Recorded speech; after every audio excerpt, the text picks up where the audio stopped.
The Signal Oil program, The Whistler.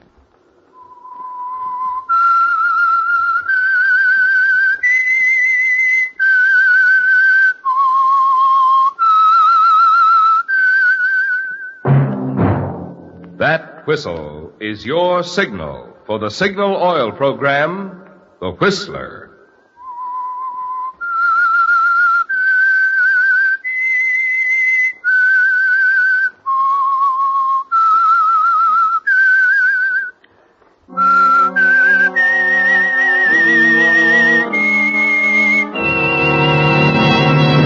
I am the Whistler, and I know many things, for I walk by night. I know many strange tales hidden in the hearts of men and women who have stepped into the shadows. Yes, I know the nameless terrors of which they dare not speak. Yes, friends, it's time for the Signal Oil program, The Whistler, rated tops in popularity for a longer period of time than any other West Coast program in radio history.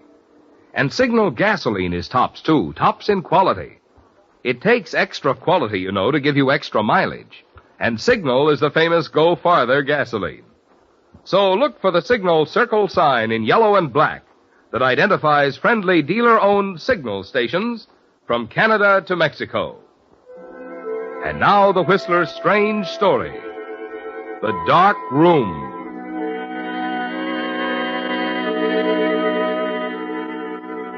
Moving around the crowded dance floor, holding Anne close to him, Stephen Lacey discovered that at last he was beginning to relax.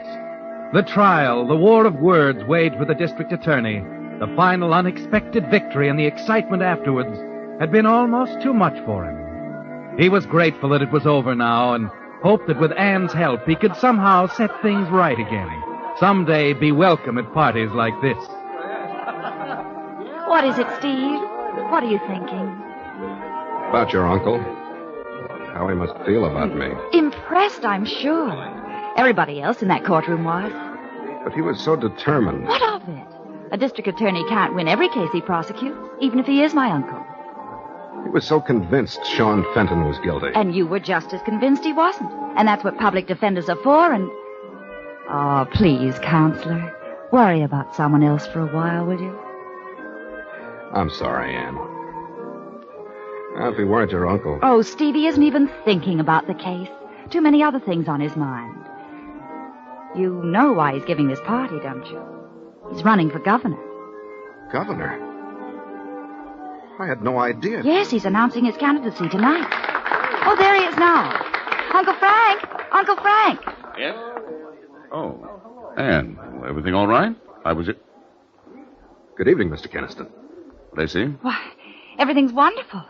We just wanted to wish you luck on your speech tonight, Uncle Frank. Lacey, I'd like to talk to you for a minute. To me? Of course. Excuse us a minute, Anne? Do I? Oh, all right. Please don't be too long. We'll go out on the terrace. Won't be interrupted. Nice night. Yeah. I'm sorry about today, Mr. Keniston. But I argued that case the way I saw it. And very neatly, too. I think you proved to the jury that Sean Fenton was quite innocent. You mean I didn't prove it to you? Yes, you did. Oh. Then that's what you want to tell me, that it's all over. No, Lacey. It's just beginning. I'm far from through with Sean Fenton. What? Lacey, you're new to this business. I don't think you've learned that there's often more to a case than just what's being presented. I don't follow you. Fenton has a past record. Served time twice for embezzlement and I know forgery. all about that, but it's a past record. You proved he was clean on this last count. But I know the man's a menace to society, and I'm going to put him behind bars. I see. Matter of fact, I got an anonymous call tonight. Somebody who suggested that we look up a man in Seattle. A fellow named Josh Hogue. What about him? Well, Hogue wants to talk for some reason. Tell us some things we ought to know about Sean Fenton. Some things that might prove a lot more important than a forgery charge. Mr. Keniston, are you telling me you'd put any stock in an anonymous telephone call? Well, I'm telling you things I think you ought to know for your own good and my niece's. I happen to believe this tip. I'm sending a man to Seattle the first thing in the morning. I'll bet you do. To make yourself look good. And what do you mean by that? You're right, Mr. Keniston. I am new in this business. But not so new that I can't smell cheap publicity for a political campaign. Why, you ungrateful. Must have been a big disappointment. On the night you announced your candidacy, the papers couldn't also say you just won another case. Why, you'll be sorry you said that. Because I upset your apple cart? Only you're not through. You're going to fight the case in the papers. Scrape up a... Uncle Frank. Go inside, Anne. We're talking. No, you're not. You're quarreling. Steve, I want It's you to... all right, Anne. We can settle this if you'll only go in... No, don't stay, Steve. It won't settle anything. Anne. I want you to go, Steve, right now. Please. But... All right, I'll go. Good night, Anne. I'll call you tomorrow.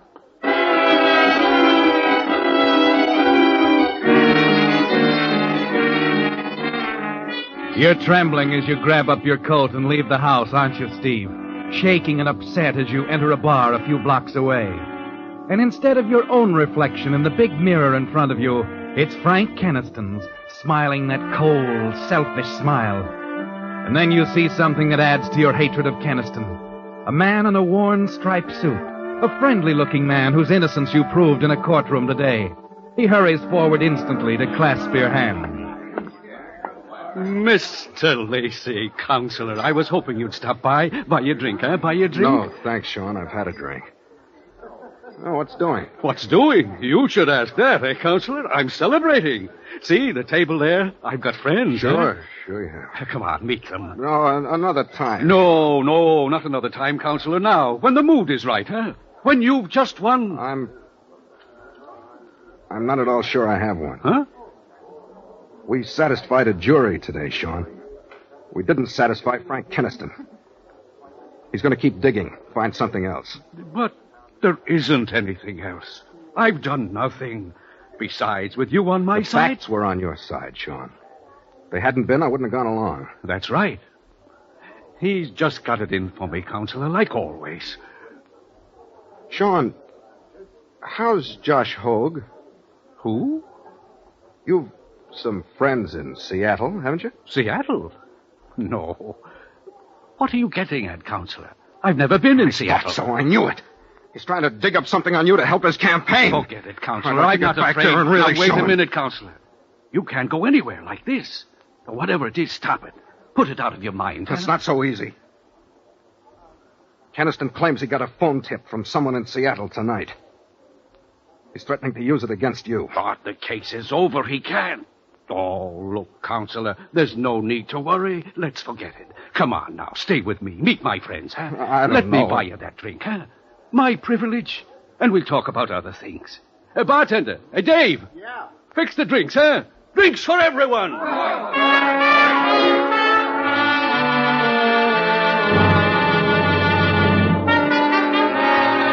Come on, Counselor, drink up. Drink up.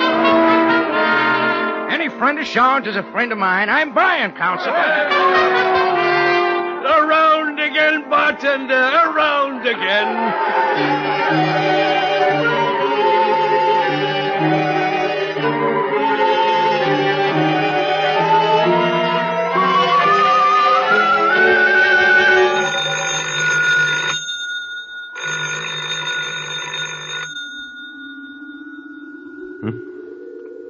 Oh.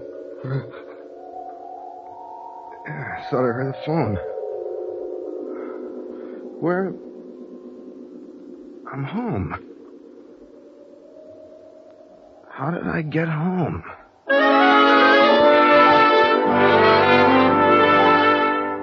Yes, Steve. You sink back, surprised to find yourself lying half-dressed in your own bed. For a few moments, you stare up at the ceiling, unable to remember anything. Then, as you doze off, you have a vague impression of walking into a darkened room, of sharp words, a struggle. Who was it? But before you can remember anything more... Oh, the phone again. You get to your feet, walk painfully across the room to the phone, catching a glimpse of yourself in the mirror. There's a cut over one eye and a red welt across the back of one hand. Yes. Steve, it's Anne. I've been trying to get you. Anne? I've got to see you right away. Steve, they found Uncle Frank. Found him? In his study this morning. He was murdered sometime around 3 o'clock.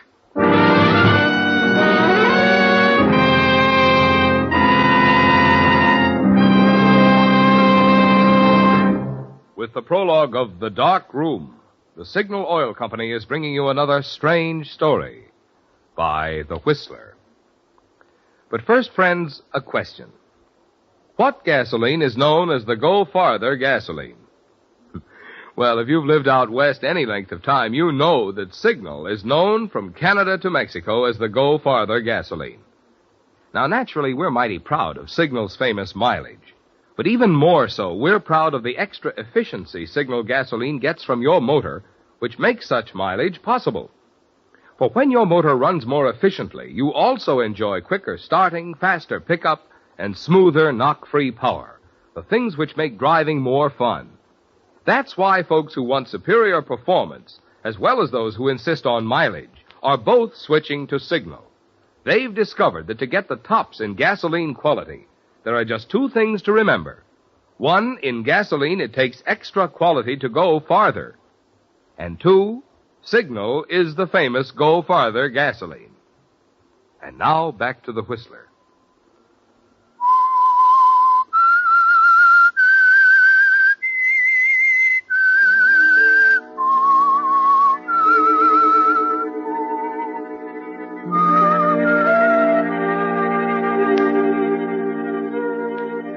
It's coming back to you, isn't it, Steve? As you stand at the telephone there, listening to Anne. You remember the quarrel with District Attorney Frank Keniston, the party with Sean and his friends, then awakening in your own room. And suddenly the terrible nightmare returns. Again you recall walking into that darkened room, and now it seems to be Frank Keniston's study and the man with whom you struggled. Steve! Steve, what's wrong, Steve? You hang up on Anne, abruptly, afraid to talk to her, to see her until you find out for sure. You do your best, taking care of your cut face, the bruised hand, then dress and go downstairs to talk with Mrs. Everett, the apartment house manager. There are a few things you must know, Steve, answers you might have to have for the police. Why, yes, I heard you come in, Mr. Lacey, a little after midnight. Midnight? You're sure of the time? Oh, quite sure. You see, I'd been to a bar. Oh, I knew that, Mr. Lacey. You were not exactly quiet coming in. I'm sorry. There was a little celebration after the trial. Oh, you don't have to apologize, Mr. Lacey. Nice to know you're human. You're so quiet and reserved. You're certain it was me that you heard, Mrs. Everett? Oh, yes. You woke me up, my apartment being right under the stairs here. Yes, I'm sorry. And then when you came down, I opened the door to see if you were all right. I came back down? Yes, and went out again. No. I didn't hear you come in the second time. You must have been feeling a little better. Mrs. Everett, did you actually see me going out? Oh, absolutely. You were wearing that checked overcoat of yours. Just going through the front door as I glanced out. My coat. Where is... I must have left it someplace.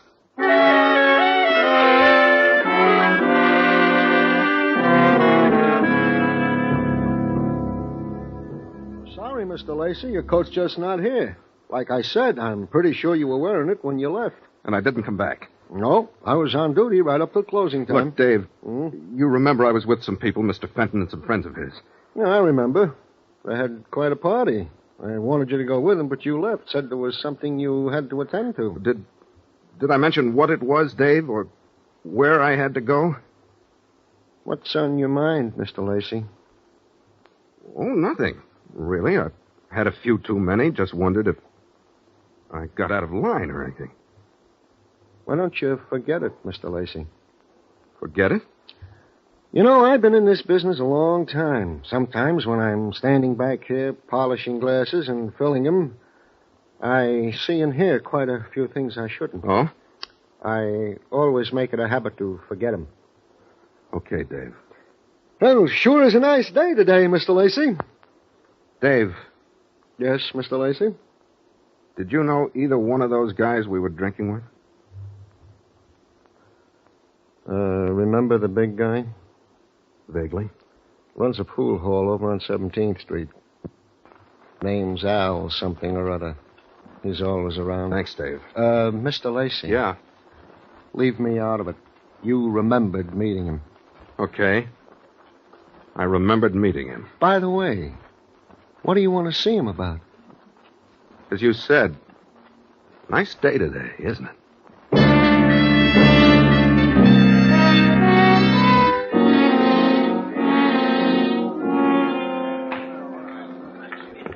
want to rack up, buddy? No, thanks. Al around? You got business with him? Yeah, we're old friends. You see him around? That's him. Back there, isn't it? Last table? Yeah. Al, somebody wants to see you. Send it back. Go ahead, buddy.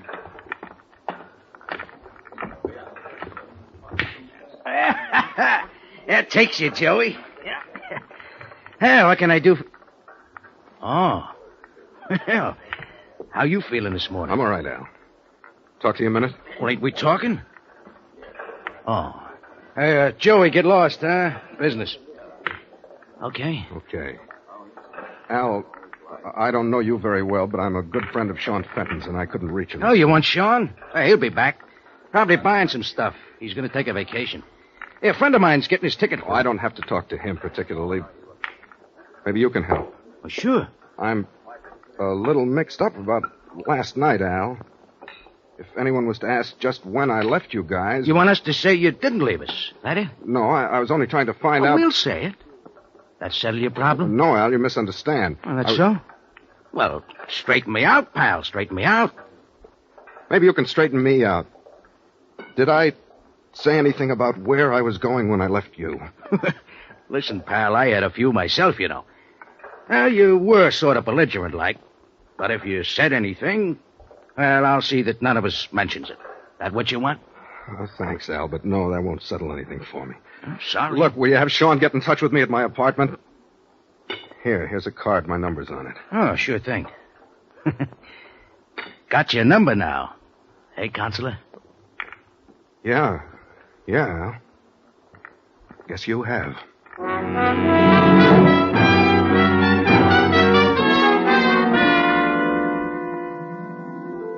You find your overcoat, Mr. Lacey? No, Mrs. Everett. Sorry to trouble you again, but... Well, now I've misplaced my keys. Or left them in the apartment. Locked out, Mr. Lacey. Well, this is your day. I'll get you another one. Thanks. Anybody around asking for me? Your young lady called. Oh? Seemed awfully upset. There you are. She tried your number, then she rang me. She wanted you to call her back as soon as you got in. Yeah, well, thanks, I will. Say, is she related to the attorney Kinston? You know, the one Yes, who was... that's his niece. Oh, poor thing. And no wonder. I was just reading about it. Horrible, the things that happened to the thanks for the key, Mrs. Everett. I'll return it as soon as I find mine. Oh, and one more thing. I almost forgot. A package came for you. Package? Yes, it's right here. You know, come to think of it, perhaps this is your overcoat.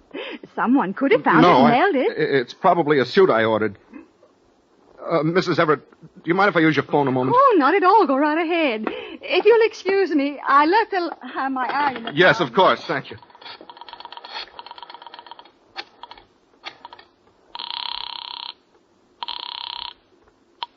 Hello? Anne? Steve, where have you been? I've been trying to get you. I know.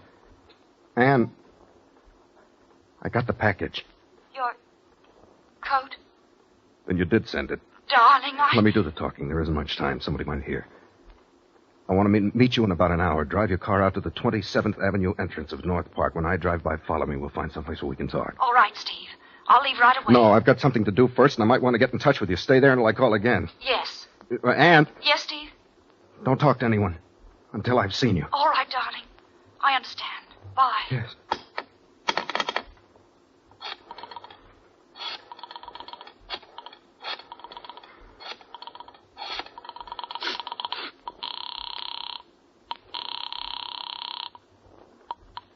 Fairview Hotel. Has Sean Fenton come in yet? Fenton?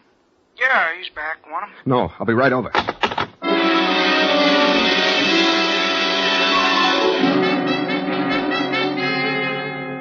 Wait a minute, Counselor. I don't think I get you right. I'd do anything to help you. I want a passport, Sean. Personal papers. Anything I might need. But you asking me to do a forgery job? That's what I'm asking. But Oh. I get it. Huh? You're not sure about me. You're putting me to the test, eh? Well, you've got nothing to worry about. No. No more of that for me. Sean. No, I won't go back on my word to you, Counselor. You're talking to an honest man. Sean. Yes, This isn't anything like that. This has to be done. I'm in a jam. You, Counselor. I read in the papers. Never mind what you read in the papers. I need those passports. You once told me, Counselor, it does no good to I'll run. decide the points of law. Will you do what I ask? All right, Counselor. I'll get a name from the old death notices at the library. You'll need some photographs. All right, I'll get them. Old prints, not too clear. Okay. Not a word to anybody, Sean. Would I dare say anything? No. When can you have the passports ready? Tonight, 10 o'clock meeting. All right, I'll call you. Oh, one more thing. What? Where are you going on this trip? South America. There's a boat leaving at midnight. It's a bad idea, Counselor. Bad idea. But I'll do it for you.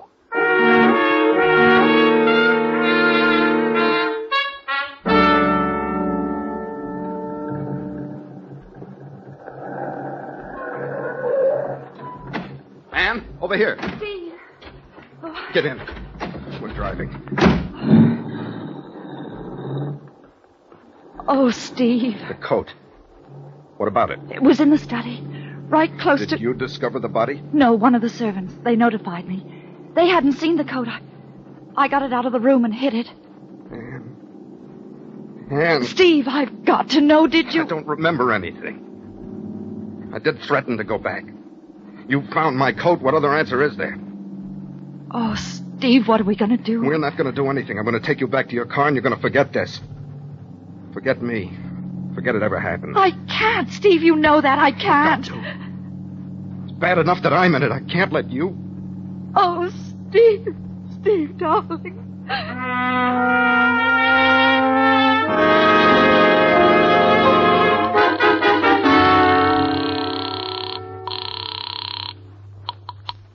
Hello? It's Steve, Sean. Oh, yes, Counselor. The passports. You got them ready? Yes, everything you need. Can you bring them over? Counselor, are you sure about this? Is it the only way? Yes, Sean. It's the only way.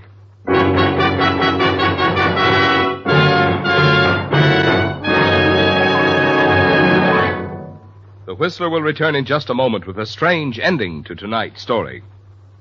Meantime, here's another reminder about the free safety service which signal dealers are featuring this month.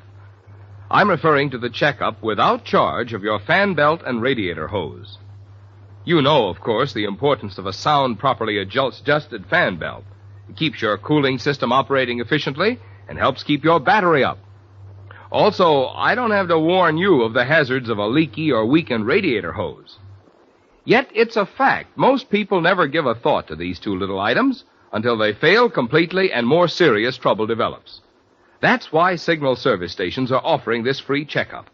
As independent businessmen with a personal interest in keeping your goodwill, you'll find that signal dealers make a habit of going out of their way to give you little extra services like this.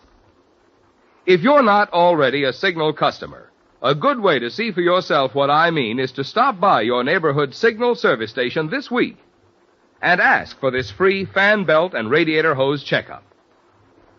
And now, back to the Whistler.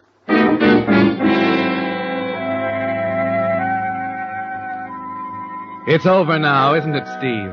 The wondering, the waiting, the agony of doubt that began with that nightmare of a struggle in a darkened room. You're certain now that you did go back and kill the district attorney, Frank Keniston. And though you've advised 100 clients against it, running away seems to be the only answer. Then as you wait for Sean Fenton to bring your forged passports, another terrible thought strikes you. Fenton is a witness, the only one who can link you with all that's happened.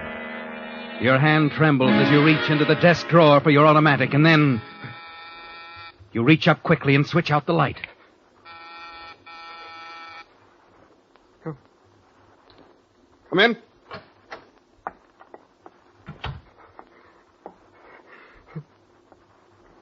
I can't do it. All right, Sean, you can put the passports on the table there. It isn't Sean, Steve. Ann! You little fool. Steve, since this afternoon I've been thinking. It isn't right. I know what I'm doing, Ann. Believe me, I know what I'm doing. Do you? You've got to get out of here. Someone's coming. You're running away, aren't you, Steve? Your suitcase is all packed. Your overcoat on the chair. And you've got to get... Steve, someone... Wait a minute. Who is it? It's me, Counselor. Open up. Sean Fenton. Yes. Just stay where you are. Forget anything you might hear. All right, Sean. Okay, Counselor. I don't like this coming around. Who's this? Never mind if you got the passports. The passports, Counselor? Well, Look, I tell you she's all right. Where are the papers? I got them here. They're pretty good. All right, let me see them under the light. Move my overcoat. Bring up that chair. All right, Counselor. What? Sean. What's the matter? I said to move my coat. Yeah. I'll move it. What? Wait. My keys. My missing keys. They fell out of the pocket. They were in my coat all the time. But, Steve, if they were in your coat, how did you get back in your room last night? I couldn't have. Without breaking down the door. And the landlady didn't hear me come back. Maybe I didn't go out again at all. Counselor, it's late. Wait. Wait a minute, Sean. Yes, Counselor? Where did you go after I left you last night? Why, I was with Al. I mean, after you left Al. Steve, do you think... You came here, Sean. Followed me home. You knocked me out and took my overcoat. It was you the landlady saw going out the door, not me. But would I steal your coat? Yes, you would. If you wanted to frame me. You knew I'd argued with Keniston. It was a perfect setup for a frame, wasn't it? You purposely left my coat in Keniston's study when you went back there to kill him. Steve! No, Counselor, you got me wrong. You won my case for me. I had no reason. You had every reason. That phone call from Seattle about Josh Hogue. It meant something, didn't it? You silenced Keniston before he could start an investigation, and after you had me out of the way, you were probably going after Hogue.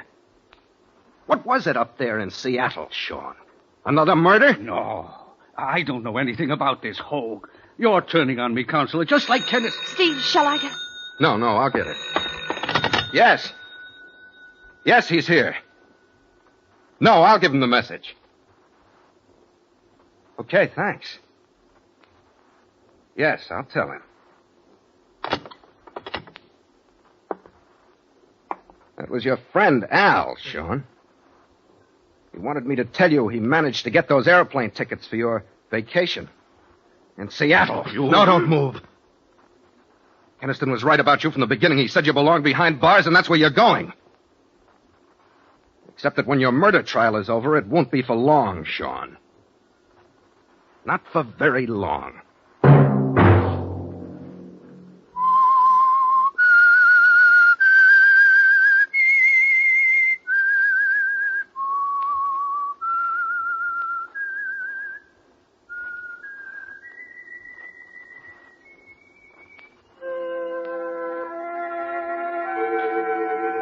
Let that whistle be your signal for the Signal Oil program, The Whistler, each Wednesday night at the same time, brought to you by the Signal Oil Company, marketers of Signal gasoline and motor oil and fine quality automotive accessories.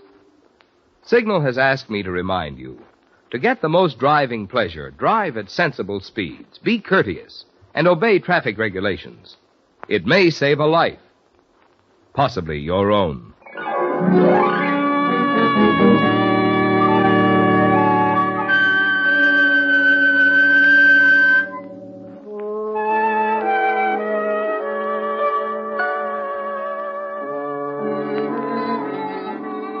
Featured in tonight's story were Elliot Lewis and Francis Robinson.